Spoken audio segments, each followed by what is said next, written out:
It's been an eventful week for Syrian Kurds. There's a euphemism, following a deal between Turkey and Russia, an agreement that aimed to end Turkey's two-week military offensive in northern Syria. After a marathon meeting between the Turkish President Recep Tayyip Erdogan and his Russian counterpart Vladimir Putin, two world powers agreed to give Kurdish militants until this coming Tuesday to pull back 18 miles. After that, Russian and Turkish troops will begin joint patrols near the buffer zone.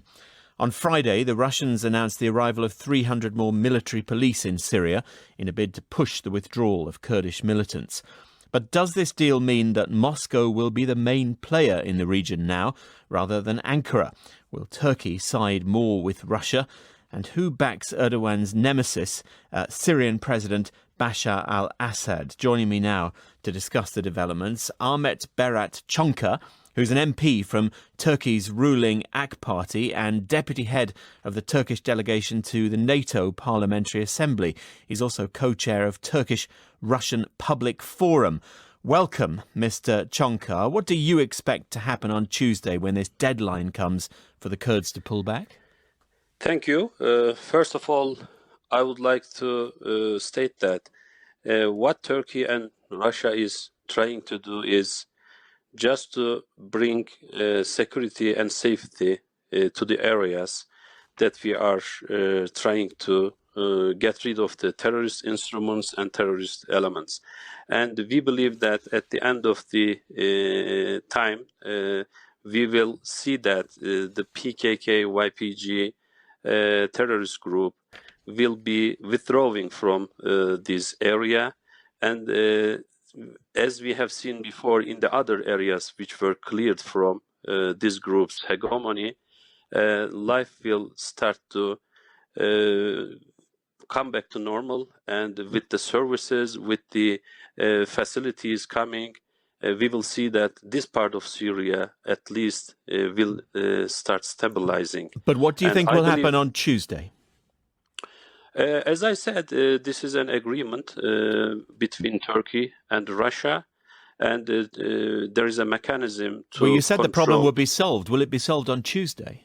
No, I'm not saying that. This is a process. At least we will determine that the terrorist elements will be out of this region. Turkey will also have a chance to work with Russians to see that this agreement is implemented correctly, and Russia is also very determined and very clear about this, and this process will continue in bringing peace and stability to Syria.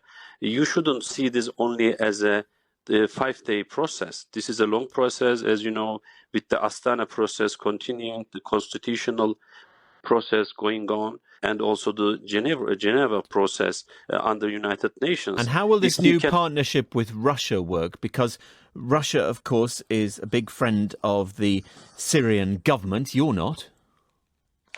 As you know, in this process, Turkey has been working with Russia and Iran, and the Syrian regime is also coordinating its efforts with this group, so that we can bring stability to the country.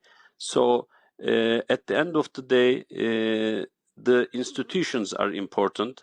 Turkey has a very firm stance that Assad regime has done a lot of atrocities, and there is a huge opposition against his government regarding what happened in Syria. So the relations between states are a different thing, but the relations between a government and another government is a different thing. So and one very quick, this. Sorry to move it on so fast, but one very quick final thought.